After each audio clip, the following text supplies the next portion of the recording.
Look, I'm gonna tell you a secret. You, your dad, me, we're all stuck. Going round and round in the same shitty circle.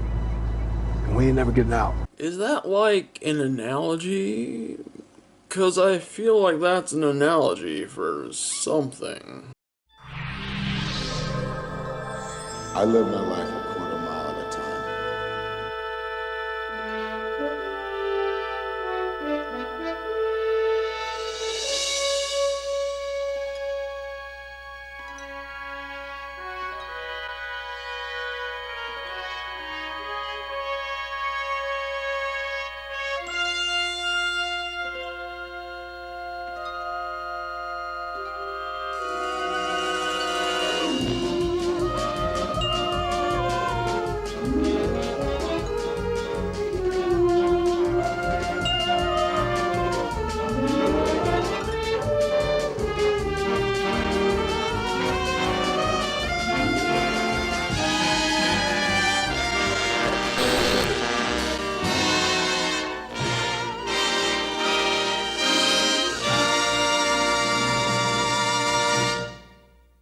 With F9, one pro wrestler leaves with the departure of Dwayne "The Rock" Johnson from the series for greener pastures.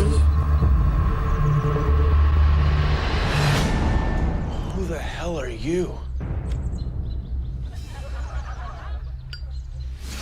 A Bambi. Bambi. And John Cena. I will fuck you, all right? I will enter you. You're gonna enter me?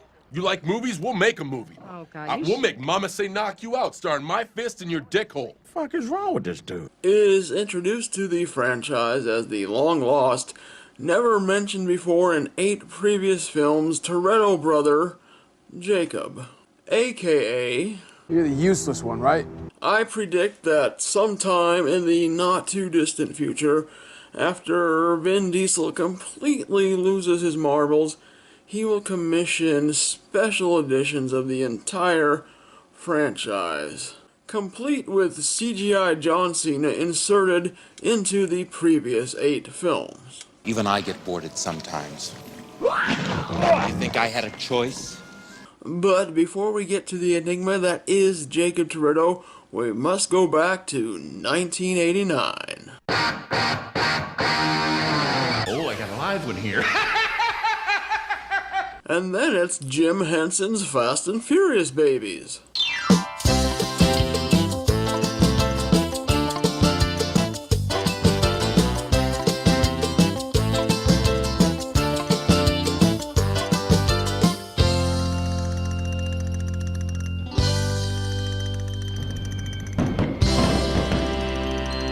Where we get to see a visualization of the events Dom described to Brian way back in the first film. That's my dad. He's coming up in the pro stock car circuit. Last race of the season. The guy named Kenny Linder came up from inside in the final turn and clipped his bumper and put him into the wall at 120. I watched my dad burn to death. I remember hearing him scream.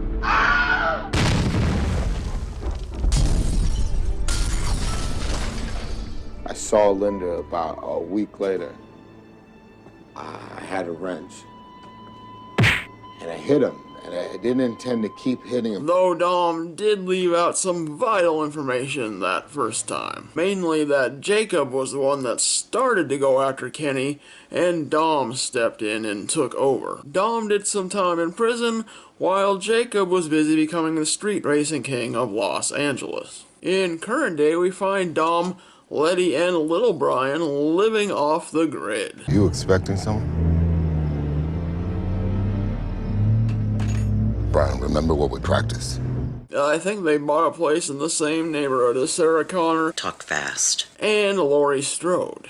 Their piece comes to a grinding halt when Roman, Tej, and Ramsey drop by unexpectedly. Maybe you don't recognize me because I've been tanning all week, bro. And then? Mayday! Mayday! Our plane is under attack by a rogue agent! An SOS from Mr. Nobody. He sent it only to us. Why just us? While transporting the cyber terrorist known as Cipher, his plane was hijacked and a rogue agent siphoned Cipher away. It seems his plane crashed somewhere here. Into the middle of Central America. The crew must band back together and rescue Mr. Nobody. But Dom declines. We're not on call anymore. Until he realizes that his brother Jacob is the one behind the hijacking of Mr. Nobody's plane. Rescuing Nobody is not the only goal of this mission. We also get another Fast and Furious MacGuffin. The Aries device, which is powerful enough to hack into every weapon system in the world. As they find the plane and the first piece of the Aries device, they are intercepted by Jacob and his private army. Get her. The chase is on, and this is where we get to Fudging with Physics Part 1, when Letty and Dom Tarzan their vehicle across a huge ravine.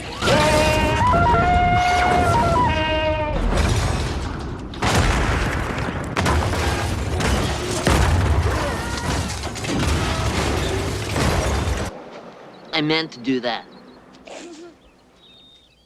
Later, at Jacob's safe house, we learn that his assistant is Milo Yiannopoulos? Oh, and he's also holding Cipher prisoner in a plastic magneto box. I should have just hired you instead of coercing your brother a couple of years back.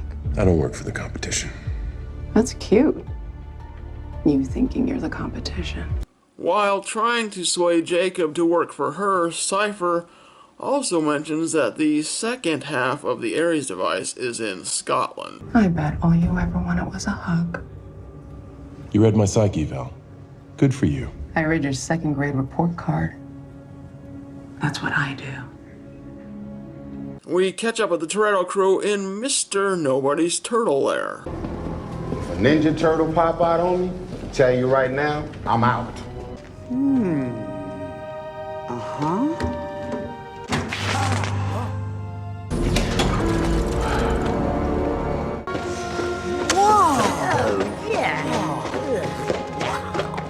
Got a little company. They are also now joined by Mia, because, you know, Jacob's my brother, too.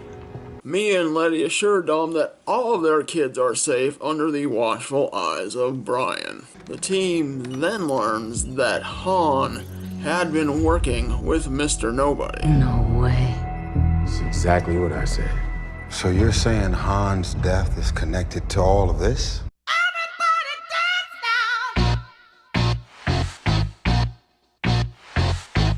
Back in 1991, while in prison, Dom meets future Fast family members. Leo Santos. Under Leo's tutelage, he learns... Whoa, para. You see that? Hairline crack in the fuel line. This nugget of information leads Dom to believe that Jacob is also partially responsible for their father's death, because he was working on the engine just prior to the accident. Out of prison... Hey! You had another 8 months. Good behavior. Dom challenges his brother to a race. I said, who wants next? I got next.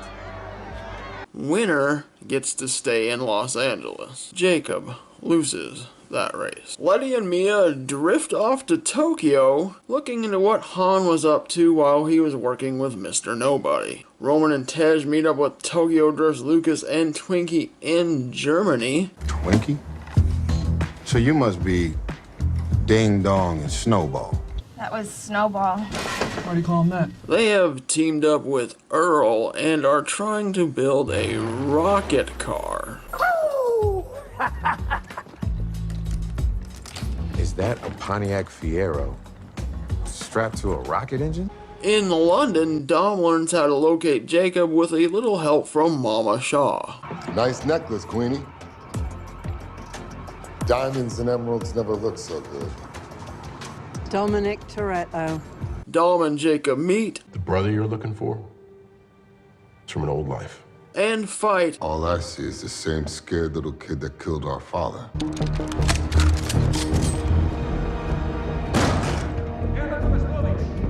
And Dom is taken away by Interpol. Toretto! One of the agents turns out to be an old friend of Dom's, played by Cardi B, If it wasn't for you, I'd still be stealing gas in the DR. who helps him escape while also giving him Jacob's gun. Oh, I almost forgot. You might need this. Your boy Jacob biometrics are encoded to this gun.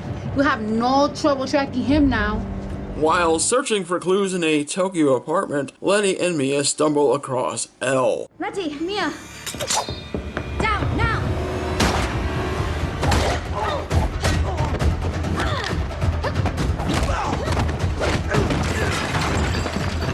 And just when it looks like it could be the end,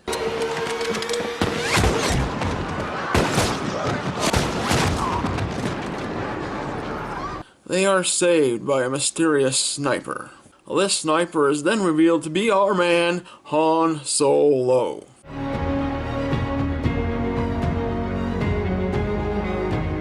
Dom meets up with Ramsey, Tej, and Roman in Scotland on the hunt for the second half of Project Aries. Once again, Dom and Jacob go head to head.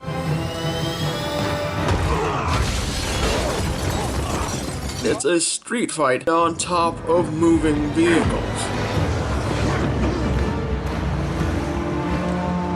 Jacob attempts to escape via a stolen vehicle. Luckily, Ramsey has a truck with a very large magnet.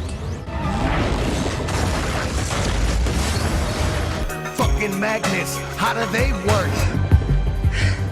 They're natural. Of course I am. Jacob is then taken prisoner by his brother. So what now, Dom? No one outruns their past. And yours just caught up to you. Han fills the group in as to what he's been up to since his last appearance. Giselle was working for Mr. Nobody, and after her death, Mr. Nobody recruited Han to protect Elle, who carries the second half of the Aries device in her DNA. Jacob tells Dom what really went down in 1989. Dad died because he was trying to throw that race. How was I supposed to know that car was gonna blow? He was attempting to help their deep in debt father fake his death. Good son would have said no. He made me promise he would never find out. I kept that promise.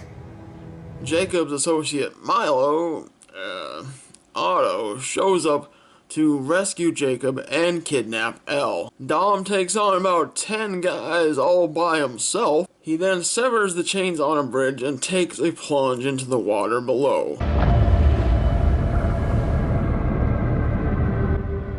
Letty saves Dom from drowning. Jacob and Otto now have the components to launch Project Aries. He'll have to launch some kind of pirate satellite, something that'll act as an amplifier, infecting other satellites in orbit one by one. Orbit.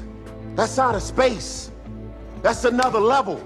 In order to stop Project Aries, they will need to go into outer space. No. No. Do y'all not understand? Clearly y'all don't. Because if you did, you'd be pissing your pants like a normal person. Jacob is then double-crossed by Otto, Got a lot of guys here. You trust them? who is now working for Cipher. I warned you. Now it's time for Fudging with Physics Part 2. Tej and Roman are launched into orbit in the rocket car.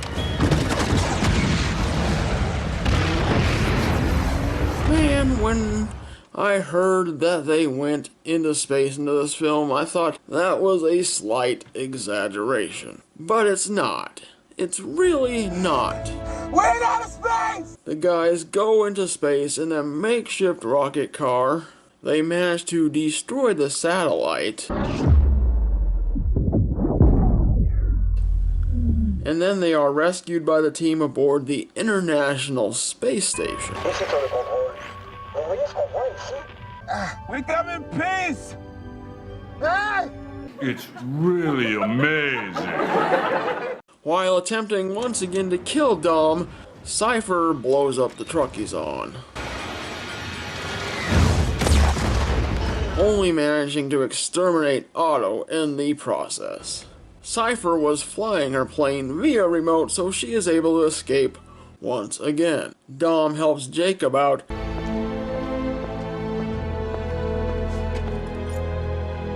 giving him the charger so that he can get away. There's gonna be a lot of people coming after you, Jake. The movie ends with another family barbecue at the site of what appears to be a work-in-progress reconstruction of the Toretto home. Dom says that they can't say grace until the final guest arrives. This is when we see Brian's car pull up outside the house. It's my brother, the car. No one gets that reference! Yes, that's one way to handle the Brian situation. I mean, what else are they gonna do? Put his brain inside a robot dinosaur? I get that reference. It took me about 8 months, but I did it. I watched all 9 Fast and Furious films. Fast X is hitting theaters this week, and as much as I would like to, I probably won't get to see it in theaters.